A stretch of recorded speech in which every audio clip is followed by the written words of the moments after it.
Hi, this is Drew Loker, and today I'm going to show you how to create a drawing in Photoshop. The first thing I need you to do is go to Start, go to All Programs, find Adobe CS6. Don't be confused by other apps located up at the top, specifically Lightroom. We're looking for Adobe CS6 folder. Find Adobe Photoshop CS6 64-bit. You can right-click and pin it to your Start menu. Mine already says Unpin from Start menu, but you can go ahead and click on Pin to Start menu. And we'll go ahead and launch it. As soon as the application finishes launching, what I want you to do is do a Control-N. Go ahead and fill in the blanks just like on the web, the instructions that you want to follow are on the Paint website. I'm going to hit pause for a second. So I've typed in the name. WB5 is the period, Westbrook 5th period. Painting House 1. I'm going to choose US paper. If you'd like to do a vertical, leave it at 8.5 width, height 11, resolution 200. If you'd like to do a horizontal, change to 11 by 8.5. Leave at 200 resolution. Go ahead and click OK. Then the very next thing I want you to do is a new layer. As default, you'll be drawing on the background. We don't want to draw on the background. I want you to draw on a layer that's going to float above the background. Regardless of what you're going to put on the background goes on a new layer. So do a Control-Shift-N, and that's going to create a new layer. And you can just call it whatever you want. You can call it foreground, clouds, whatever. Let's call this one house layer. And we'll go ahead and click OK. And you'll notice over there in the layers palette on the right hand side, you'll see that we have a layer called house.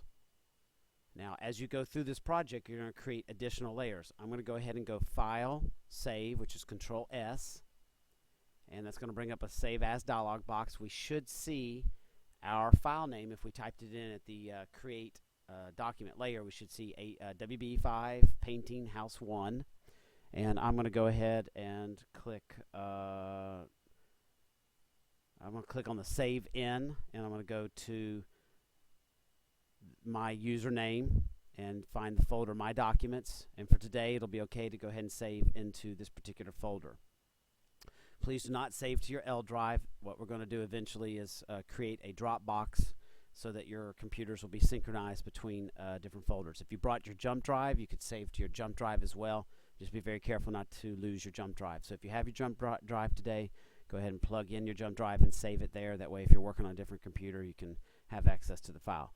This is one of the only computers on the campus that has Photoshop, so it is important that you work on Photoshop during computer lab time and save working at home for things like Focus and Autobiography and other catch-up pieces of work. So we're going to click on Save, and it's going to save it into my document folder. And we're now ready to go ahead and experiment with the tools. Now this initial project is to learn the different tools. So experiment with, say, the box tool. And the box tool is located underneath the line tool. We're going to click on the rectangle tool. And up at the top, we see we have a fill and a stroke. Right now, the fill and the stroke are both set to black. So I'm going to click and draw out a box. And that's the beginning of our box right there. We see we have a black box. We can click on the Move tool, and that's going to allow us to move our box around. And we can also move the layer around itself. And we can delete the layer, try again, and we can put other components on this layer.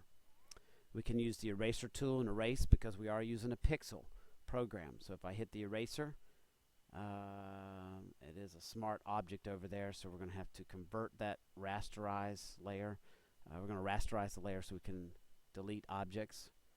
And we can also use the Marquee Selection tool, which is probably the easier way to say we want to trim this down. We're going to click and drag across the top layer and then hit the Delete key. And then we're going to go back to the Move tool, and we're going to hit a Control-D to deselect, and we can move our object around. It is important to understand that you are working with a pixel editing program versus a vector drawing program, which means initially your objects are pixels and basically droplets of paint. All right, have fun with the program.